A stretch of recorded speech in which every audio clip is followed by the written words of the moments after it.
ప్రభువు నామమునకు స్తోత్రం కలుగునుగాక. ఈ ఉదయకాలము మీకందరికీ వందనాలు తెలియచేస్తున్నాను.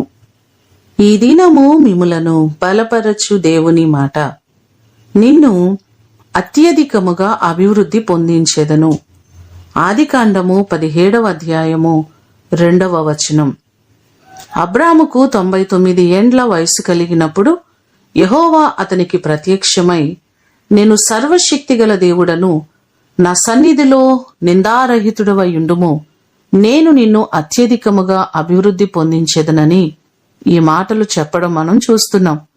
అభివృద్ధి ఎలా కలుగుతుంది అంటే, యోబు గ్రంథము 22వ అధ్యాయము 23వ వచనంలో చూస్తే, సర్వశక్తిని వైపు నీవు తిరిగిన ఎడల, నీ గుడారములో నుండి దుర్మార్గమును దూరముగా తొలగించిన ఎడల నీవు అభివృద్ధి పొందేదవని లేఖనం మనకు సెలవిస్తుంది.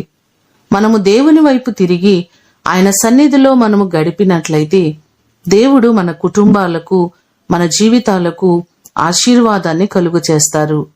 ఈ మాటలు వింటున్న మీకందరికీ దేవుడు అన్ని విషయాలలో అభివృద్ధిని, ఆశీర్వాదమును కలుగు చేయనుగాక. ప్రార్థన చేసుకుందాం. మహాగణుడా, మహోన్నతుడా, మీ పాదములకు వందనాలు, స్తోత్రాలు. మీరు అత్యధికముగా అభివృద్ధిని కలుగు చేసే దేవుడవు.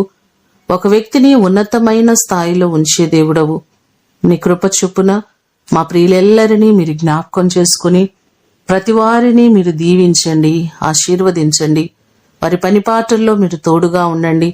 వారి కష్టార్జితం అంతటినీ మీరు ఆశీర్వదించండి. వారు ఏ పనులు చేస్తున్నారో, ఏ ఉద్యోగములు చేస్తున్నారో, వ్యాపారములు చేస్తున్నారో, ప్రతి పనిలో మీ సహాయము, నీ ఆశీర్వాదమును మెండుగా మీరు కలుగ చేయండి.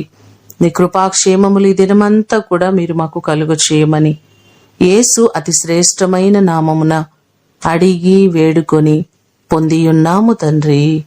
ఆమేన్. దేవుడు మిమ్ములను దీవించునుగాక.